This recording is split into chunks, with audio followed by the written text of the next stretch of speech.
Bodhisattva is a journey that a enlightened being would take to become a Buddha. And yes, in that context, Jesus would have been a Bodhisattva. He reached enlightenment, and before he left the planet, he basically worked amongst us. It's very important for people on the quest for raised consciousness or spirituality to remember, when the student is ready, the teacher will appear. And it's so important not to try find those teachers, but rather find yourself, and the teachers will appear. And we need to remember that Buddhism is only like 1,000 years old, I believe, and it's basically modern Vedism. No teacher ever told me that when you get to consciousness, when you work to enlightenment, and you get your enlightenment, you're going to wreck your life. And it's very challenging because it's an emergency. Because as you emerge, and as the consciousness grows when you emerge, it becomes an emergency because everything messes up.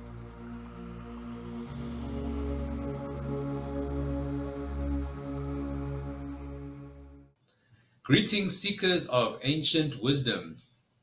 You're in for another interesting show. Today we've got Myron Krost talking about spiritual awakenings, also known as a Bodhisattva. So like the great spiritual masters are also known as a Bodhisattva, like Jesus and Buddha. And we're going to talk a bit more about this topic. So Myron, welcome to the show. Deepak, thank you very much. Always wonderful to be with you on the podcast. So just to remind the viewers, our first episode in the series was about the Merkaba, which is your spiritual body or spiritual vehicle. So you can check out that episode. I'm going to leave a link below. But today we're talking about a Bodhisattva experience. So Myron, this is a word that I heard from you for the first time. Maybe you can explain to our viewers what is a Bodhisattva. And I think it's important, before I carry on a little bit, is that, and we'll get to it probably in a interview or two, where we talk about how my spiritual paradigm, and we're not there yet. We're still on our way, and there's quite a few of these interviews in our series. So the first interview we did was Merkaba. And just to remind anyone who might not have seen the interview, Merkaba is all about working with your energy body, seeing your body as something much bigger than you, and an energy vehicle. But Merkaba, if you had to go into the Kabbalistic text and into some of the religious texts from the Torah and from obviously New Testament and the Quran, Merkaba is a very spiritual concept about one's energy vehicle, but we don't necessarily use it with that context. And in this case, we're using the term Merkaba to describe your body, your energetic body, and not to get too caught up with the dogma of Merkaba as found in religion. So now we talk about Bodhisattva. And if you go and you Google what is Bodhisattva, you're going to read Bodhisattva is a journey that a enlightened being would take to become a Buddha, and then before they return to nirvana, which is all enlightenment or heaven, the celestial bodies, before they went through to nirvana, they would live with people and walk amongst the people and be an example of enlightened living. And of course, Buddha, Siddhartha, the Dalai Lama are all examples of this. And there's even conversation to say, was Jesus a bodhisattva? And yes, in that context, Jesus would have been a bodhisattva. He reached enlightenment, and before he left the planet, he basically worked amongst us. But we're not using bodhisattva in that terminology. We drawing on the concept of bodhisattva, which is really talking about an approach to life where you take on a spiritual journey, or a journey into expanded consciousness, or a journey into enlightenment. And you take that on, and then you utilize that journey to raise your vibration, raise your frequency. In other words, raise your kundalini from the base to the crown and get that circular kundalini going, and then achieve a state of consciousness. And then from then on, stepping out of that consciousness and living the rest of your life with that consciousness. And that is literally the way I am using the terminology of Bodhisattva. I'm not talking about the fact that I'm a Buddha, or I'm equal to Buddha, or I'm equal to any avatar. I'm equal to myself. And that's why I want to clarify before we go any further. When we use terms like Merkaba, we use terms like Bodhisattva, we use these terms with a very specific context, and we really take it down from the high spirituality of these terms to more of a physical, a more practical approach.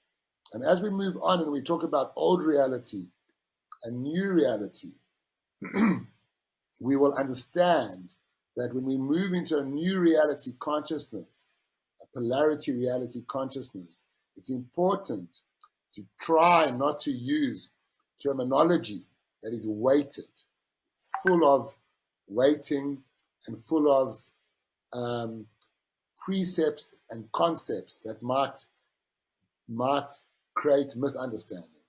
So that's why I wanted to be very specific about how we're using this term Bodhisattva. Yeah, so I think the Bodhisattva, it's a spiritual. Yeah, so I mean, I'll ask some questions. So you're saying this Bodhisattva is a spiritual awakening, and there's the context can be used as a person being a bodhisattva, someone who has reached a spiritual enlightenment on this earth, like Jesus or Buddha. But we're going to talk about bodhisattva as a spiritual awakening or alignment of your energy systems, your chakras, and then living consciously in that enlightened state. And that's what we're really going to talk about. And that's what bodhisattva means. And that is the context we're using to talk about Bodhisattva. So in my situation, when I was 19, I started my spiritual journey. And the first thing I did is I went to learn transcendental meditation. And I was attracted to meditation, and I did TM, and I learned Ayurvedic or Vedic meditation. And then 19, 20, 21, started studying Theosophy with Rudolf Steiner. In fact, I actually gravitated to a great teacher, one of my very first teacher, Dr. Everard Polico, and he at the time was teaching Steiner, which is Theosophy, and he was also teaching a very interesting Cypriotic meditation that he had got from some deep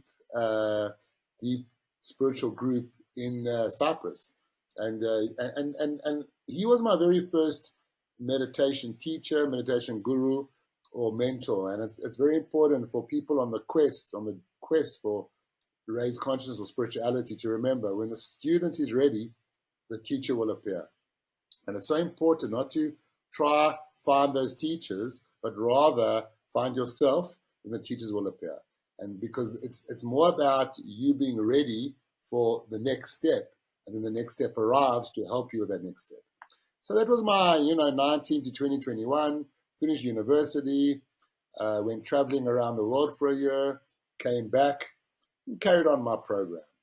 By 25, so I had an interest in Vedism, and I had an interest in Buddhism. And around 25 years old, I got married, and I was ready to start the next step. And for me, I'm born Jewish, and I am very much a Jewish person, but I rather relate to myself as a Hebrew. And I'll speak more about that sometime. So I don't really relate to myself from a religious perspective. I relate more to myself from a tribal perspective.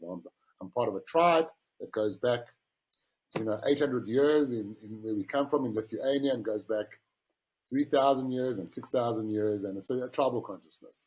And when I was 25, I discovered Buddhism, and I discovered the 8 eightfold path of Buddhism, which is like right work. It's everything to do with how you live your life. There's 8 steps or 8 paths, and it's really about the right work, right thought, right practice. And I got inspired by Buddhism. I was already following an Ayurvedic approach to meditation and also to yoga. I did Kung Fu from about 19 to about 25, and I managed to get almost like a second Dan in Kung Fu, in both the Tiger practice and in Wing Chun. And then around 25 years old, I got married, and I made a commitment to start to take my consciousness and take my approach to spirituality, take it very seriously. I became vegetarian at 25, so I didn't need to spend so much time. I became vegetarian, started becoming more conscious of what I ate, and realized that it was, I didn't need all this animal product. And, I carried on in my program. And essentially what I was doing, and this comes through the yoga, because I started yoga at about 25, 26, you've got your chakras, and you've got from your crown chakra to your base chakra. And within your chakras, you've got something called your kundalini. And the kundalini is an energy that you raise. You basically raise your frequency or energy from your base to your crown. And that's really the journey of raising your frequency or raising your consciousness. And that raising of the kundalini, it's like a snake, and the snake is coiled up. But the snake is caught up, but it's facing down. And you have to raise that snake. And that snake, you raise it right from your base chakra and through your sacral and through your heart and through your throat and, through your third eye and eventually to your crown. And the act of doing that, raising your frequency by right food, right thinking, right work, just by basically starting to live your life with expanded consciousness. This is a path that is really a Bodhisattva path, without the deep Buddhist religious aspect where we are attaining Buddhism. We're attaining a Buddha state. Now, what is Buddha? Buddha, and you see the Buddha, you got the Thai Buddha, which is obviously very serene, but you got the Japanese Buddha and the Chinese Buddha that is known better, where it's got the big stomach. And Buddha, what is that big stomach all about? Obviously, you get more conscious. You don't want to get this big stomach. But the big stomach talks about prana. And it talks about all this prana, all this vitality, all this wonderful energy that you have available. And we need to remember that Buddhism is only like 1,000 years old, I believe. And it's basically modern Vedism. So Vedism is the original religion that goes back 6,000 years. Then out of Vedism, you get the Bhagavad Gita. So first you had Vedism, and then from Vedism, the Bhagavad Gita, and you get kind of the kind of Hare Krishna Vedic religion, and then you get to Hinduism, and then finally you get to Buddhism. Very similar to the way you've got the Old Testament that was practiced, while there was the temples that were there. Then it moves to like in the Judaism and Old Testament with the Torah. Then it moves to Christianity with the New Testament, and then moves to Islam with the Quran. So you really got these two consciousnesses happening simultaneously, roughly around the same time, and one leads to Buddhism and one leads to Islam, and it's literally New Age religion, New Age religion, New Age religion. So in my context, 25 years old, I got serious, I got married, I parked my youth, I parked my party vessel, I parked my need to get inebriated, stopped a lot of that stuff that one does as a youngster, and I started in earnest a conscious life. And by 28, which is your Saturn return, I was pretty much there. And I was very much a meditation teacher, because I started meditating at 19. By 28, I'd been meditating for just under 10 years. And I was very, very adept at meditation. I had a lot of people coming to me and learning how to meditate. And I used to run meditation circles at there's a beautiful, if any of the older viewers who from Johannesburg, a dear late friend called Vanessa Kay, who passed away, she ran this beautiful healing center called Vision Lodge. and I used to run meditation there. And I started with Eastern meditation. Eastern meditation. And Eastern meditation obviously is to do with, it's we have got Vedic meditation, which is what I learned with Transcendental Meditation. And then I learned the Cypriot meditation, which was visualization.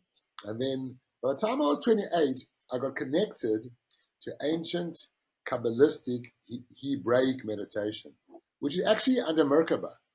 And I started doing Merkaba meditation.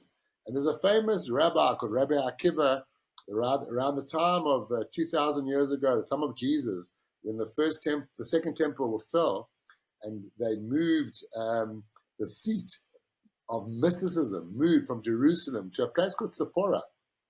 Sephora means a bird in Hebrew. And in Sephora, which is, you can visit it today, it's literally quite near Tzfat, which is one of the most holiest Kabbalistic cities, village there is, up in North Israel. In Sephora, it's very interesting because when I visited Sephora, it's an archaeological site, and it's really beautiful, and you can go there, you can visit it. And I actually found the very first synagogue. It was 2,000 years old. It was the very first, because after the Babylonian conquest and after the fall of the temple with the Romans, kind of Judaism started in Babylon with the rabbinical code and all that. So here was a synagogue in Israel, in this town called Sephora, and what was in the synagogue was a zodiac. And the synagogue looked more like a mosque, where they had the middle area where people would kneel down with a full zodiac. So it's very interesting. And at 28, I got connected to this Jewish meditation, and I started understanding, the yin-yang is a symbol in the Eastern side, and in Judaism, or in this Kabbalah, you also had versions of that. And I started learning meditations, and I started utilizing Merkaba meditation. And this Rabbi Akiva, interesting enough, what had happened was that 2,000 years ago, when the temple fell and they couldn't do the temple rites, and there weren't the priests anymore to do this, because most people who know their theology will know about the Pharisees and the Sadducees and their Essenes. And Jesus was an Essene, a breakaway group. And the Pharisees were the priestly class that were corrupt, and the Sadducees were the merchant class that was corrupt. And Jesus came out of an Essene, which was a breakaway group that lived near the Dead Sea, and basically brought this new consciousness onto the planet, this Christ consciousness. And what they were practicing at the time under this Rabbi Akiva, and the Rabbi Akiva actually got burnt alive. It's quite hectic when we go through some of our different holidays, Jewish holidays. We will talk about. We mentioned Rabbi Akiva as one of the martyrs who got burnt alive because he refused to denounce Judaism. And what he would run is he ran a Merkaba meditation school, and as a rebbe or a rabbi teacher, he had students who would join him, and those students would join him. They were students for life. It wasn't like you didn't go to school as a youngster. If you decided to be a student of one of these rebbes, you signed up for life. And what they were doing was Merkaba meditation. What is that all about? Well, it's really spinning wheels. We spoke about that in the last group, the last talk, spinning wheels and raising your frequency. So I started practicing some sort of Merkaba meditation. And we can talk about it another time, because I downloaded information. People say, like, what do you mean downloaded? Where are you downloading from? Well, you download, there's like one mind out there. There's one mind full of all this consciousness, and you download that mind. And you allow, by downloading that mind, you start to get practices. And if you are open, if your vibration, if your frequency is equal, you can start downloading practices. And then, wow, you find out. So I downloaded my own Merkaba meditation. And by 33, I had a full-blown spiritual emergency. And there's a book, and it was given to me by a friend of mine at the time, because she was at Rhodes and studying, and Rhodes is very new age in their thinking. And I read the book, Spiritual Emergency. So no teacher told me, and you heard it here first, friends, no teacher ever told me that when you get to consciousness, when you work to enlightenment and you get your enlightenment, you're going to wreck your life. Because if someone had told me, Myron, you're going to wreck your life at 33, everything that you have built, everything that you believe is going to be challenged and you're going to be shattered like a pane of glass that gets shattered. If that was told to me, I'm not sure if I would have done it. More than likely I would have done it because that was my destiny. That's who I am. But my life got wrecked. So what was I looking for between the age of 19 and 33? So 28 is the Saturn return. And if you're on a road to consciousness, and if you've started your journey when you're young, 19, 20, 21, by 28, when Saturn returns, then it's like you've completed something and you can leave it behind. But if you haven't done the work, you can't leave it behind. And that's why, we got so many youngsters who are the Justin Bieber generation. They believe that, everything just, you kick your fingers and you get conscious, and you kick your fingers and you make money, and they don't realize how hard it is and how much work you have to do. So you got to do the work, people. Friends out there, don't think, yes, listen to these podcasts. Yes, start your journey, but do the work. You can't get a book on the Kabbalah or a book on the Buddha or a book on whatever and think that's going to, you got to do the work. And the work is whatever the work is for you, whether it's martial arts, whether it's meditation, whether it's yoga, whether it's painting, whether it doesn't matter what it is, you got to do the work. So I did all the work. And at 33 is the age of enlightenment. So if you're going to get a spiritual awakening, and if this is in your karma, this is in your law of cause and effect, it's going to happen at 33. Buddha, Siddhartha is the character that we know as Buddha. He had his enlightenment at 33. Muhammad, 33. Jesus, 33. So 33 is really around that age. So I came into it around 31. It was actually around 9/11. That's the year it all started. And by 33, I had my, by 33. And what had happened was that all of a sudden, so what are you doing when you're working for consciousness? What do? You are saying, listen here, I am a human, but I am not a human doing. I am a human being. And you think the man out there says, you, buddy, you're a human doing. You got to do for me. Okay? No. I'm not going to do for you. I'm going to do for me. I'm a human being. And primarily, my job on the rock is to be. To be. And then, once you understand that, then you start a journey of raising your consciousness, raising your frequency. For example, if you got blinkers, you got the racehorse. You give the racehorse blinkers. The racehorse just hoys, and it doesn't see anything. I don't know if any of you have ridden horses. Horses are terrible. They literally want to stop and eat whenever they are. They want to stop. They want to drink. They don't want to do it. A horse does not really want to be a racehorse. A horse wants to run around the field and do its thing. The stallion wants to get on top of the mare and shoot the mare, and everyone wants to just be awesome horses. Nobody wants to be a racehorse. That's why to make a racehorse, blinkers. So the racehorse can't see squat. Even if it smells a nice, yummy, there's some flowers around, you straight you go. Okay. And most of us are like that. We come out of school. I mean, my kid's 14 at a very good school. And I've been invited to a career day for new careers. I mean, he's 14. They're really talking to us about career day with new careers at 14 years old, Start thinking about your career. What is that? Blinkers. Don't think, okay, I will finish school, I'll be 18 or 19, and I will go find myself. No, don't think about that. Think how you are going to make a difference. Think how you are going to become a racehorse, because the man needs you to. And who's the man? Well, the man is, the man needs you to. Who's the man? Well, the man really is just symbolic of this patriarchal,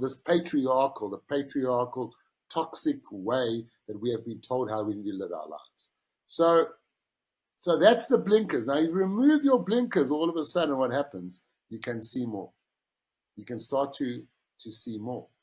If you activate your third eye, you start to see with this eye over here, but there's no eye.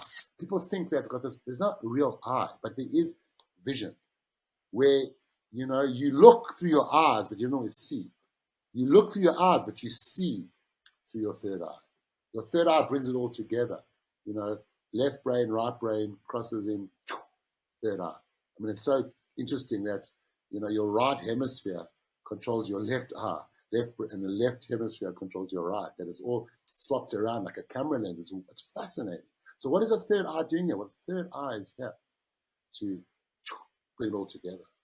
And basically, raising the consciousness, seeing more, seeing through the veil.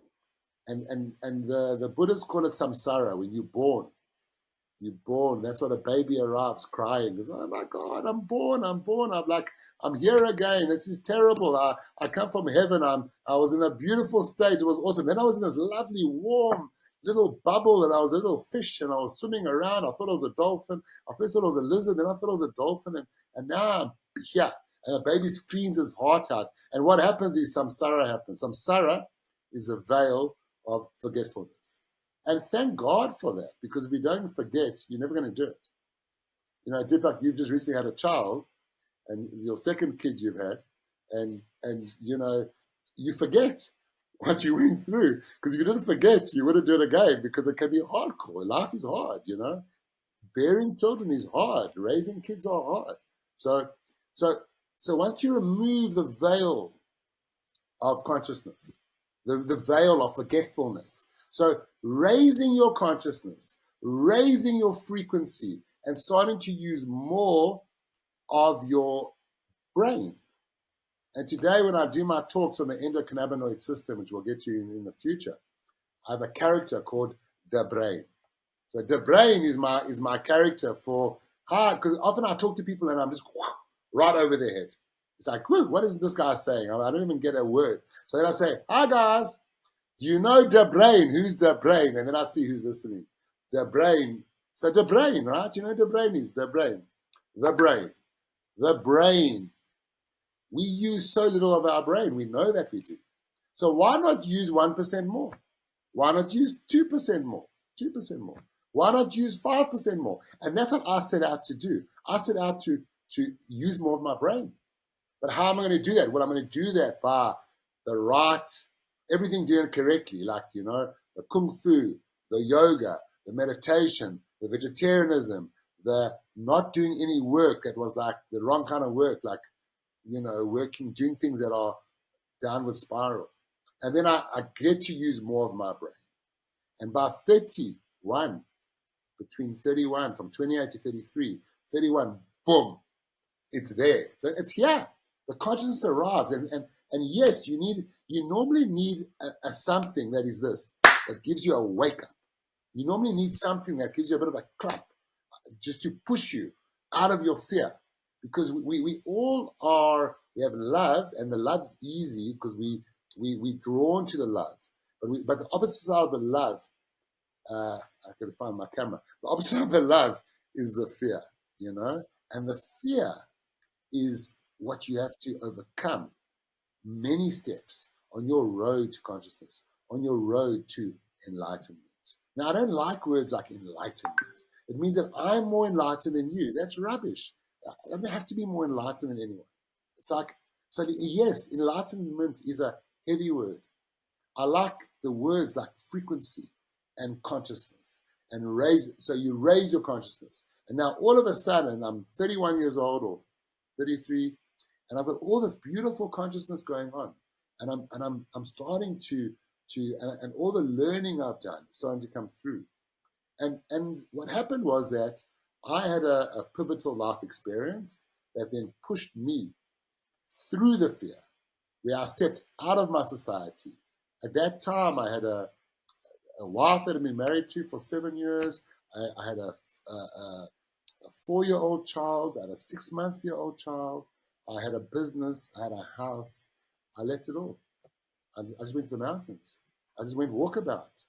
I just left it. I said, I'm done. I said, marriage, this is some man's idea. It's rubbish. 2 out of 3 marriages don't survive. And you're telling me to get married. Rubbish. And, I'm still married to the same person. And I've still got those same children. And I came home. I didn't stay in the mountains.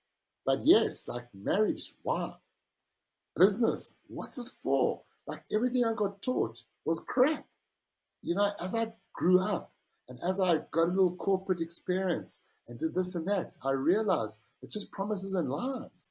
Just big promises or small promises and big lies or small lies. And it's just about greed. And it's about good for me, bad for you. Like, it's crap. I was like, stuff you, stuff business. Voting, what is it? Who needs to vote? What are you voting for? It's like, nothing changes. You got politicians at the front of the politician. The tarot card of the politician. The front of the politician is the beautiful face. And then behind the back is the ugly face, which is the true face of the politician, the face of corruption, the face of greed. I mean, if you look at greedy people and you look at them with vision, you see this literally ugliness, where you find people who are not greedy.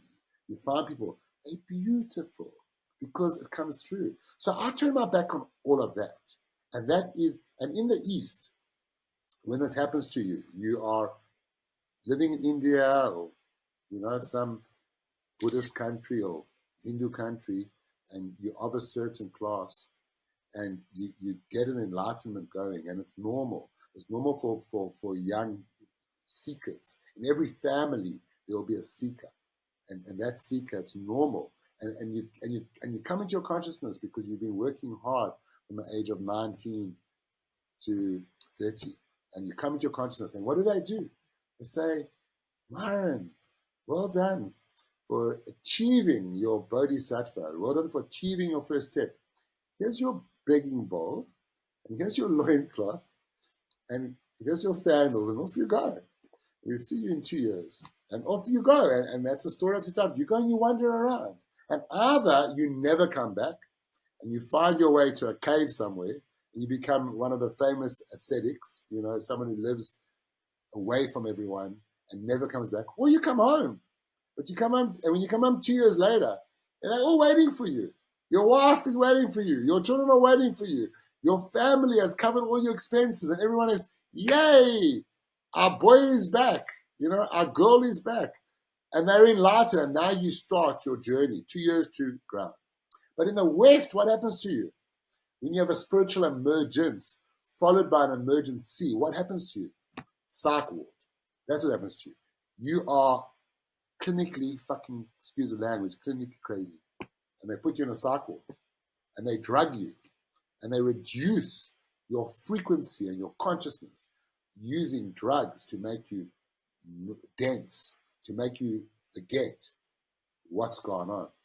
And that's why it's so difficult out there for a true spiritual journey in the West, because we like love the mystique of the East and the Orient, and we read the books and we travel there, but we live in a different society.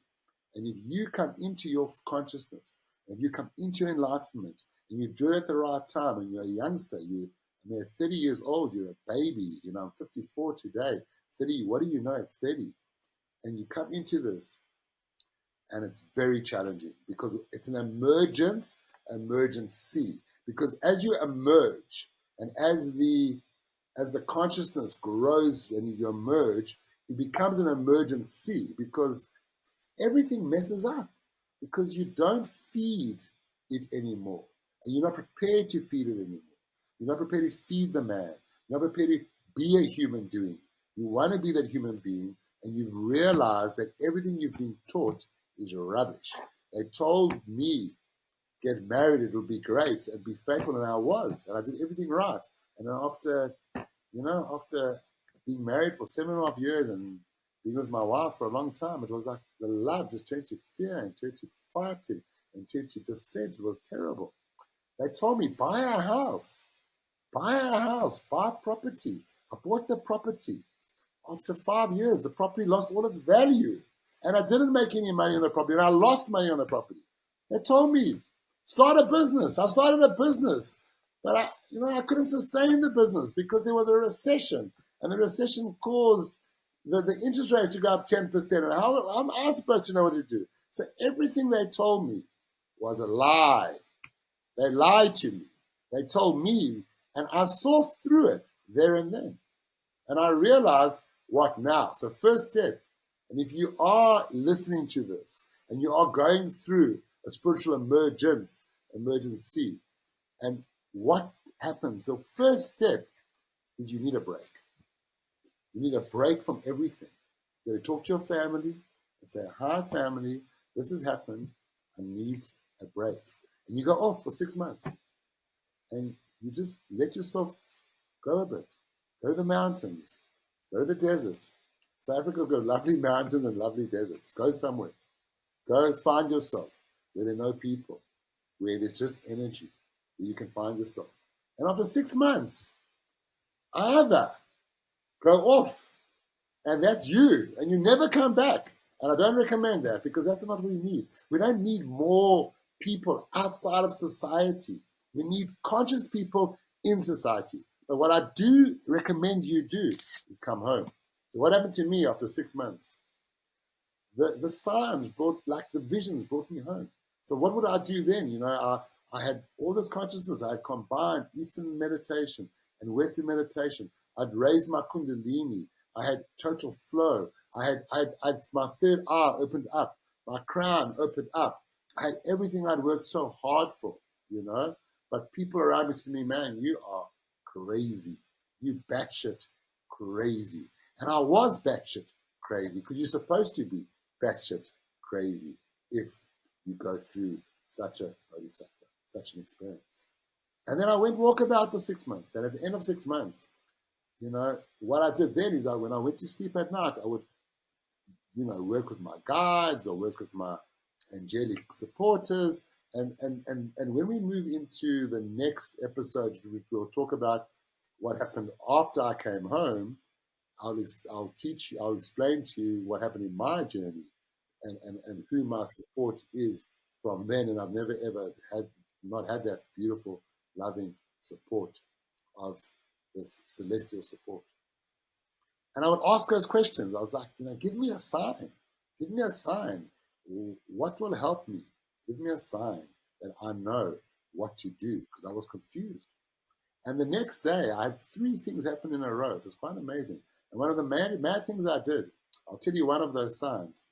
Out of nowhere, a call came through via. And the lady said, hi. And I said, hi. And she said to me, hi. She said, I need to buy a marquee. This was 2001. It was around the time of 9/11. I need to buy a marquee. And I'm like, what do you need a marquee for? She said, I need a marquee in 3 days' time, because we're having an event for my brother. Who's your brother? Kabila. Lawrence Kabila was her brother in the DRC. And I kind of was, I don't know, maybe I was naive.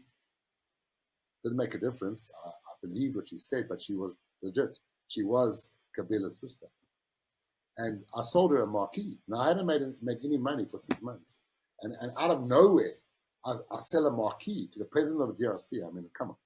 That shit doesn't happen. And other things happened. 3 signs happened. And these things happened in 3, and I went back home. And I could have left and just left and crusted and then just gone off.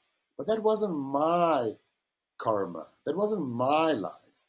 I went home to deal with my wife and the separation of the last 6 months, to pick up the pieces with my children. I had a newborn baby. It was 6 months. My beautiful daughter, Abby, my 4-year-old Jaina. I had to pick up the pieces. And then we went into therapy. And then I had to spend 2 years grounding. And only 2 years later, around 2003, when I was 33, did my consciousness come in properly, and I started living the life I live today. Then. And that's really my Bodhisattva story. So it's really a story about a spiritual emergence that then becomes an emergency, and how do you deal with it? In my case, I dealt with it frontal. And that's something I recommend you out there on your spiritual journeys and on your quests. You have an issue out there. Don't hide from the issue. Grab it by both horns and just put it in here and deal with everything you need to deal with. And then use your new vision, your third eye vision. Use your new expanded consciousness via your crown. Use the ability to harness the Mother Earth, Gaia, Terra, pulling that energy right up from your base through. It's a circular energy. Use all of that to grab that bit of fear, that descent, and then pull it right close to you and deal with it.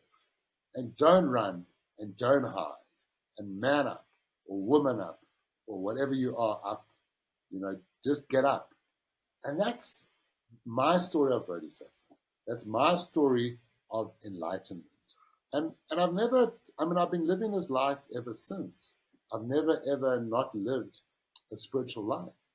And I've lived this life. Some people will say, Myron, you're like a rabbi. Other people say, Myron, you're like this. But, I'm just Myron. I'm just the way I'm supposed to be. I've always been like this, and that's who I am. Don't put me on a pedestal. Don't give me a title. I don't want a title. I don't want you to put me on a pedestal. I don't want you to make me a savior, because you know what happens to savior? They're going to put you on crosses and put nails through your hands. None of that stuff. Just be you. And then go home and affect change in your life at home. So instead of me going off and becoming a meditation guru and going to India and this and that, whatever, instead of like just blowing this ego and becoming this whatever, I went home, back to my problems, and I dealt with my problems, and I solved my problems. And then I focused on living life in the present.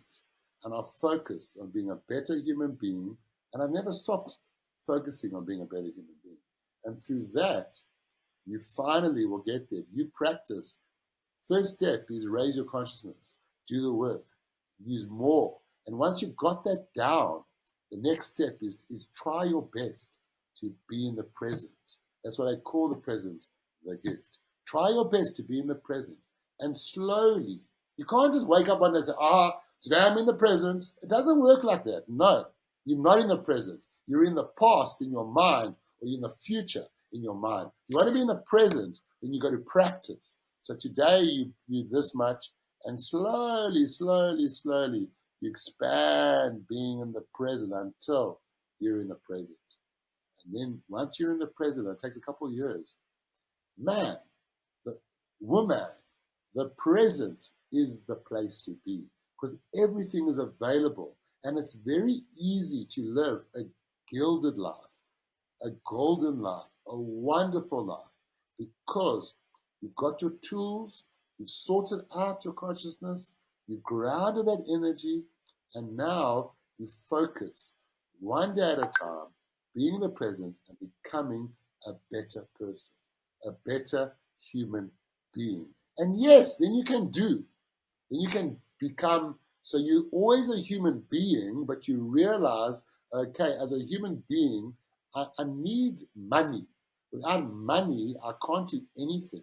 So therefore, it doesn't help me. Then I have to become a charity case. I have to now start selling my soul. And all these people out there selling their soul as spiritual teachers or holistic healers to make a buck. That's not what it's about. You don't get conscious to get yourself a job. You want a job, study something and get a job. But don't go on a road of enlightenment for a job. Because if that's your path, if you think you got a job, you got the wrong idea. If you're accepting money for your consciousness, you're the wrong man. I've never ever earned a cent, ever, for teaching people, helping people, and I've been helping people my entire life. And I've never ever charged for the gift that I've been given. I've been given a gift. I have a gift. I can help other people. And it's not my job. I do other things. So that is the doing. And then what you do is you realize, okay, I need money. Where's my money coming from? Your money will come from trading time for energy. Cool, I can get that. So I take my time, 24 hours a day. I start out with 5 hours a day, and I trade that time for energy. And I do something with that time as part of a group of people.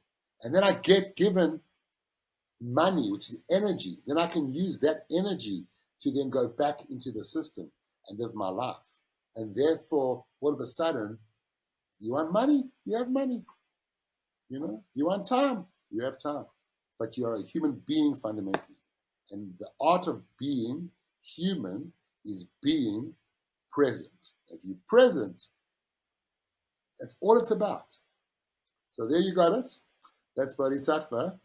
I'm sure Dibba's got a few questions, but this led me. I came home after 6 months, and I grounded, and I believed that I was going. My job was to basically become this meditation guru. Because I really was that. I was 30 years old, and I'm 31, 32, and I thought this was what I was about.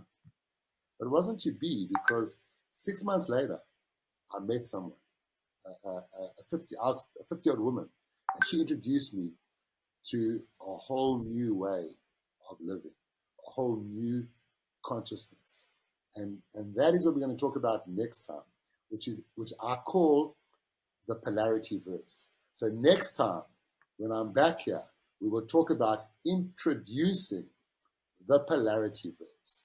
And after 6 months, what happened to me was that I had to park everything I thought that I was. I had to park Myron, the meditation guru, or Myron, the spiritualist. I had to park it, and I had to acknowledge that the reason why I got this knowledge and I downloaded this information was to forget, was to move on. This was knowledge that I needed to do to grow up, that I was now ready for what my real work would be, and therefore that's what we'll talk about next time. That's the end of this session, and the beginning of the new session. We'll talk about what happened next to me, which really led me from the age of 31 all the way through to 54, where I am right now, with the same consciousness, and it gave me my life back. Because so many people who go on a spiritual journey lose their life.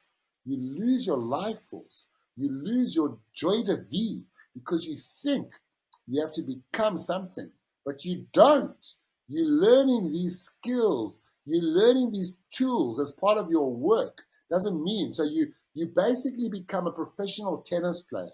You spend from the age of 15 years old to the age of 30 years old, or 27, you're a tennis player. Now, we all know that a professional tennis player, I don't know, about 30 years, you retired. You're old. So what next? Well, those professional sports people become amazing motivational speakers. They become business people. They become all kinds of things. We've seen that. We see it all the time. And that's the analogy I'm giving you. You hone yourself and you work to be professional, like an athlete. And you do the work and you raise your frequency and you raise your consciousness. And then what happens? The next step is, that's not for you. What you thought is not what you are. What you are, you will become. And that's really what it's all about. Deepak, over to you. So that was quite a lot of information. I'm going to try and summarize it and put it in some sort of linear structure so people can follow it. So I think the key thing is that first, initially, you need to do spiritual work. Spiritual work can come in many different forms. What Myron did was meditation and yoga and diets and a way of thinking. And what this does, as you start practicing these habits and bring this into your daily routine, which Myron then did for like a decade. Like, he was meditating for 10 years. He was vegetarian, so very conscious about what food you're putting into your body. And what that does slowly is it raises the frequency of your energy centers, your chakras. And your energy centers start going higher in frequency and higher in frequency. And then the awakening experience happened for Myron, which was like this explosion of energy as they're all getting activated, and he had his Bodhisattva experience, right? And then at that time, Myron was married. He had been married for 7 years, had 2 kids, and then had to, and the experience is so severe that he had to go for walkabout. So if you know about the Australian Aborigines, they actually call it walkabout when man or a child is going from teenager to manhood. They go walkabout in the wilderness for a couple of years and come back. And in the Eastern tradition, it's so cool to hear, that they actually have this as part of their culture and people are aware of this. So when somebody has a bodhisattva experience and they need to go for their walkabout, the community is aware of this and encourages this and is fully supportive. And on the Western side, this is like you said, people will think, okay, you've got crazy, you need to go to the loony bin, and we need to start putting drugs in you to start reducing your frequency and getting you back into the system, right? And I think the walkabout, I mean, it's so insanely amazing that you could actually do a walkabout. You grew up in the Western society, in the Jewish community, and you were able to go and do this walkabout when you had your spiritual experience. You had a wife, 2 children, and 6 months of just going out into the wilderness. And I guess here it's not really the wilderness; it's a civilized society. You're not going out into the bush, but still you had to go out, find yourself, follow your visions and calling and speaking to your guides and getting feedback. And eventually 6 months later came back home and then had to integrate back into society, ground everything that happened to you over that time, and then integrate back into society. This is such a unique story, and I guess it's very relevant for people that are going through this raising of frequency. And you said you don't like the word um, ascension or awakening. I mean, it's better to use frequency raising and awareness. And yeah, I mean, it's really really interesting. So the questions I do have is, what happens to what happens to people if they can't do a walkabout? I mean, it sounds like such a luxury to be able to just detach from your life for a couple of years. What do you do when you're not able to do a walkabout? You see, that's the thing, and it's like, I mean, in my case, this all happens, and it was like I literally stepped like, so you manifest a catalyst, because now what happens is that your consciousness doesn't fit your life anymore. You've raised your frequency so much, you're in a life, you don't fit anymore. It's like being a goldfish that just all of a sudden gets so huge and it outgrows the little little goldfish bowl. And it's like, I can't move here.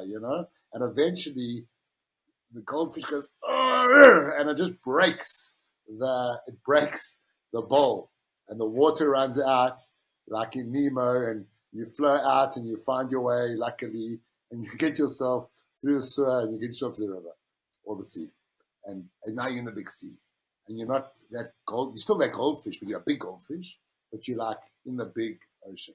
And in my case, so first of all, you're going to manifest a catalyst.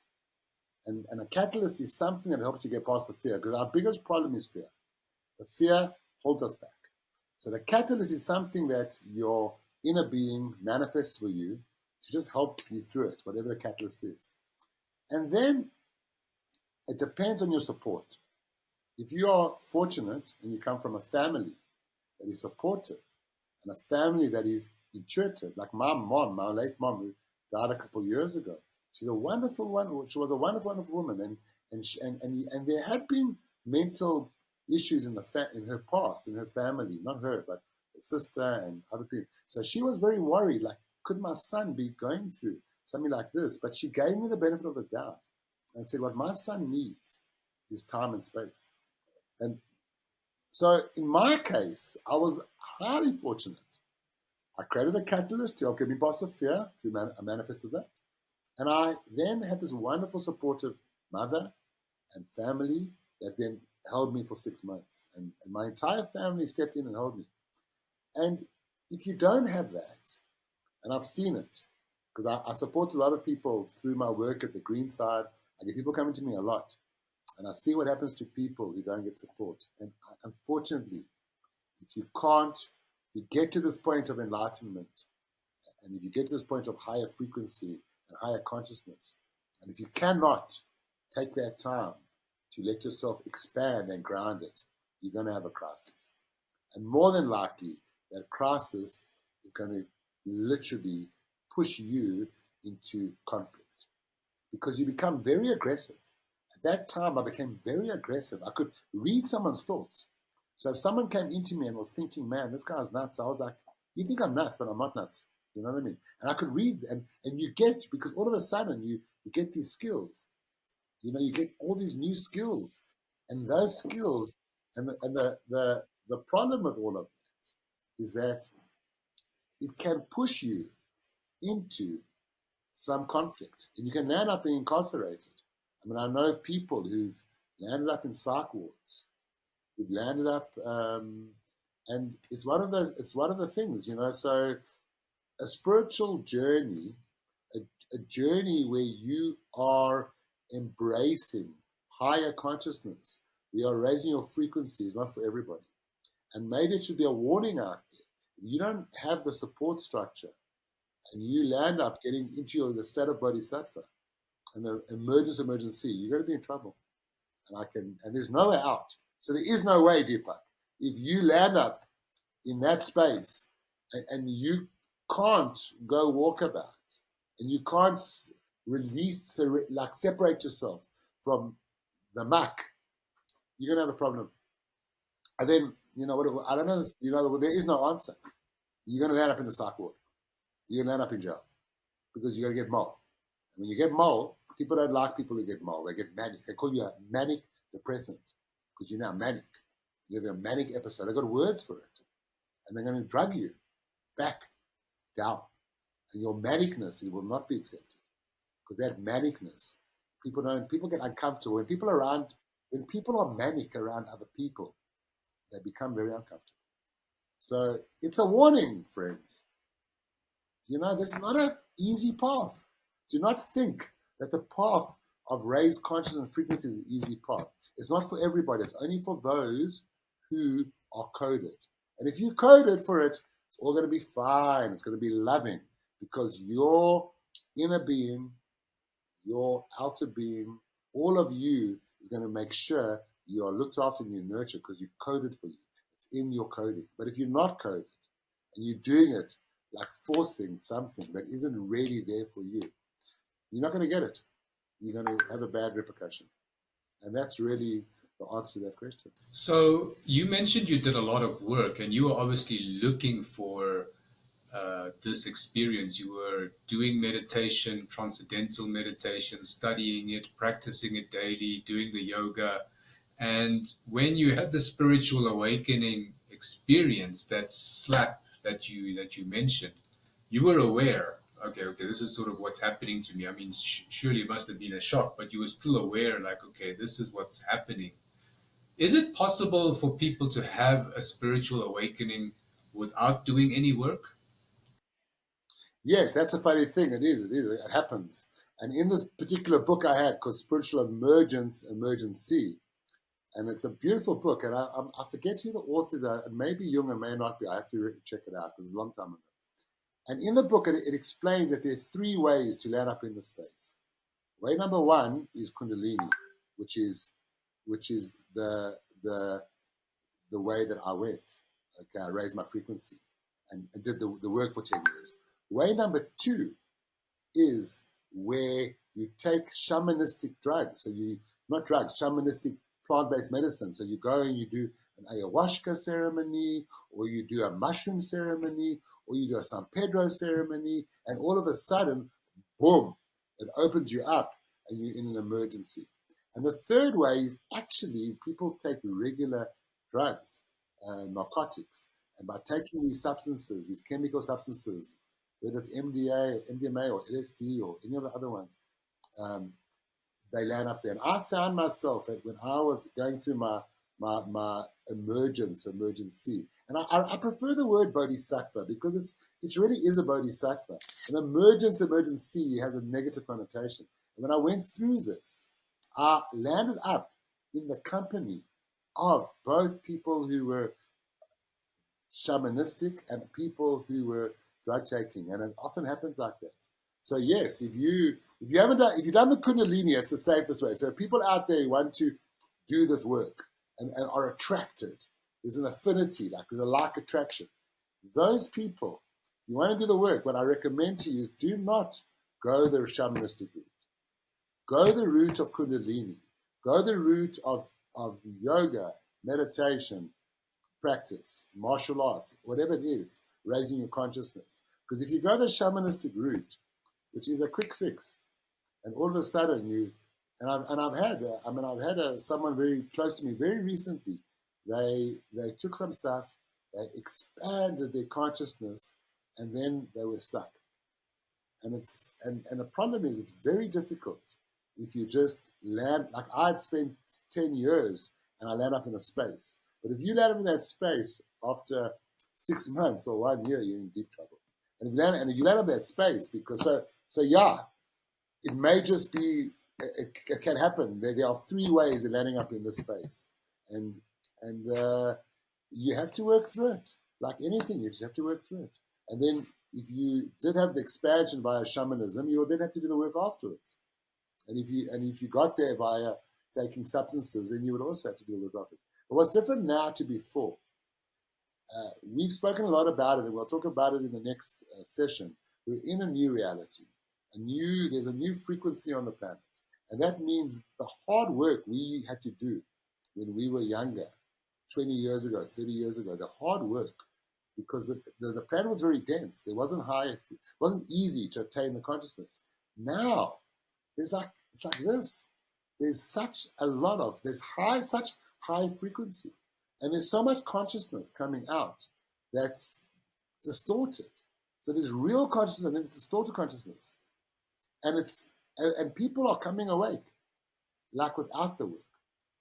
But you still got to do the work. So never forget, do the work, do the work, do the work. Maybe you don't have to do 10 years, maybe you can do 5 years or 3 years, but do the work, do the work, do the work. I love that. So the work, and I think this is really important for people to understand. The work gets your body and your system, your nervous system, your organs, everything gets it ready, so that when you have the Bodhisattva experience, your body is able to integrate it and ground it better. And that's why Myron mentioned the grounding and the work with the earth and the connection and all of that, instead of going for the quick fix. Because everyone today wants the quick fix. We've got the instant gratification generation, right? Everything needs to happen now. And if you tell someone you need to do this work for 10 years or 15 years and be consistent at it, and only after this 10 or 15 years will you actually get the benefit, most of the people on the planet are going to be like, what on earth are you talking about? I need to do something for 15 years before I get the benefit? Are you nuts? It doesn't make any sense. And this is why ayahuasca ceremonies and all these psilocybin ceremonies and San Pedro, etc., they are so popular because people don't want to do the work. People want the quick fix. People want to have that change in a week or a few months. But to do work for years is a lot of dedication. But that is the more stable, I would say, the stable route, and it's more controlled. Even though you're going to have a life-wrecking experience, this is a more controlled way of having that huge explosion of energy and being able to integrate it. Is if you do the work, get your body ready, get your mind ready, so that you can integrate when it does actually happen. And I think that's really, really important, because on this planet, I can know for sure most people don't have the patience, right? They all want to be the hare. No one wants to be the tortoise. They all want to go as quick as possible, run the race. But the tortoise wins the race, if you remember the story of the tortoise and the hare. And the tortoise was just consistent. And I guarantee you, at least from my experience, consistency over long periods of time is what always makes a difference. And if you are consistent in doing spiritual work, which is, for example, yoga, meditation, martial arts, journaling, there are so many different things. You need to go and work and try different things to find what resonates with you and then bring that into your daily lifestyle. And doing that work for a long period of time is what gets you ready for that Bodhisattva experience. And then you know what to do. Myron told you about the walkabout and all of that, and that's really new to me. So it's really important that we know this as we are all, heading on that journey. The nice thing is that when you do the work slowly, you've got to remember you're not alone. You're part of a family. And we're in family clusters. And all of our ancient scriptures and all of the best thing about religion is that it brings families together. And yes, that by you doing the work, you one in the family cluster. And that family gets to know you. And might say, wow, we all eat meat and our boy over here, he's vegetarian, or we all go to church and he won't go to church anymore. He's going to do full moon ceremonies and, cacao ceremonies. But, we know him. We know what he does. We know what she does. We're all going on holiday and we're going to Cape Town and he's going to India, like really strange, But after 5, 6, 7 years, they know you. And then when you go pop, and all of a sudden you're like, I'm in crisis, guys. I need my family. They're there for you because you've taught them and they love you and you love them and they've taught you. And this is whether it's your family as in your wife and children, or whether it's your family, which is your parents and siblings. It makes no difference who your family is. It could be your tribe. They will hold you. And that's really the point, Deepak, when we're talking about that, and says, that if you've done the work, then more than likely your family will hold you. And your family will help you, and you'll have the time for walkabout. You'll have the time. They will say to you, they'll see that you need time, and they will help you through it. But if you just come awake because you've gone on some sort of a ayahuasca ceremony or whatever, or you just come awake and you haven't done any work, and it's like, and now your family don't know, they think you're nuts. They think you're just manically depressed, and off you go to the psychiatrist, psych ward. And psychiatrists do not really resonate with anything that I'm saying. Psychiatrists will dumb it all down to other stuff. The psychiatrists, they don't support this. And that's the biggest problem. That in the West, there's such a disconnect between raising consciousness, frequency, and modern medicine. There's this huge disconnect. And that's why the East is so wonderful, where you have Ayurveda. You have Ayurveda, and it's 5,000 years. I mean, there's beautiful Ayurvedic clinics, and that's why it's so much easier in India, where it's obviously support. Yeah, they understand it there. And I think you mentioned something also very important, which I wanted to elaborate on, is the psychiatry system of the West, the medical system of the West, doesn't understand a bodhisattva experience. So if you're having this experience and you go to a psychiatrist, he is going to treat it like he's treating a psychosis a psychosis case, right? He's going to, yeah, he's got no idea of the chakra system, the meridians, kundalini, the words that he's never heard of, energy, crowns, grounding, earth. I mean, they've got no idea. So you're having this bodhisattva experience. The psychiatrist is going to treat it with the tools that he has, and that is really pharmaceutical drugs. And what they're going to do is try and shut down the nervous system. They're going to shut down maybe serotonin, or shut down certain hormones that are being produced in your body, because that's the only way for them to get you sedated into a state that they can understand and control again. So that is probably the last place you want to go. If you're in the West and you're doing the work and you're going to have a bodhisattva experience, going to a psychiatrist is the last thing you want to do. You need to actually try and build your support structure around the Eastern approach.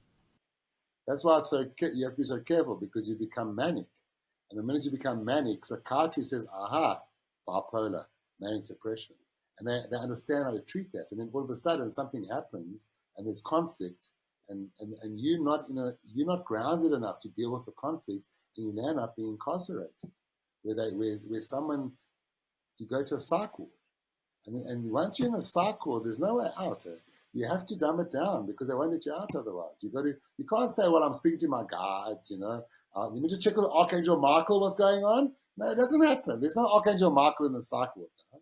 It doesn't exist. And you've worked so hard to raise your consciousness, and you've worked so hard to get your frequency up and all this stuff, and all of a sudden the psychiatrist said, no, this is sickness. You're sick. Yeah. So definitely avoid that. So Myron, this was a wonderful talk, and the next talk, guys, is going to be even deeper and better, the polarity verse. So once Myron had his Bodhisattva experience and he thought like, okay, I've reached my goal, this is my purpose in life, I've done my walkabout, I've now come back, and then he got hit with the polarity verse, which was another complete twist and flip, and we need to go into that. We'll go through that next time. Slap. I mean, I'm a sucker for punishment. Slap, boom, start again. You know what I mean? And we'll go through that next week, and we'll talk next time we talk, and we'll help people to understand this next step. And that's why this is a series of conversations between Deepak and myself that we're having, because we besides doing this, we're actually great friends, and we really enjoy each other's company, and so you can see we get along nicely, and we throw it up and down, and we're going to carry on, and we're going to carry on helping you and tell my story. And as I'm telling my story, we're going to help introduce you to a whole new consciousness and a whole new way of operating on the rock. It will make it much easier for you because it's very, very difficult to be spiritually aware. It's the most difficult thing out there. To get outside of religion, to get outside of organization, it's very difficult out there, and it's a very lonely place to be. But hey, there's support, and there's ways, and there's better ways, and there's worse ways. We're here to help you. I like that what you said because it is a very lonely place going through a spiritual awakening because nobody can do the spiritual work for you and nobody can go through that experience for you. Only you can do it. And that's why it's a very lonely place because generally people who are going through this experience are surrounded by family, friends, and acquaintances that are not going through that. So you end up being like misunderstood and you end up feeling alone. But through listening to these stories, what Myron has gone through, the training he's done, you can have some comfort to know that you're not alone. And there are many people on the planet that are going through this experience because the planet is going through an ascension. So it's just part of the great divine plan of the cosmos that's written. So embrace this time that we are here on Earth. And I am so looking forward to the next talk on the polarity verse. I have so many questions, but yeah, we'll touch on that on the next time we talk. Until then, Myron, have a great week. Deepak, namaste. Have a lovely Friday. We call Friday a free day. You're free to enjoy the day. Have a lovely Friday. Namaste. It's wonderful to always be with you on the channel. And thank you for the great work you're doing because you're really just getting out there and helping people to just listen, really get it and understand stuff. Awesome.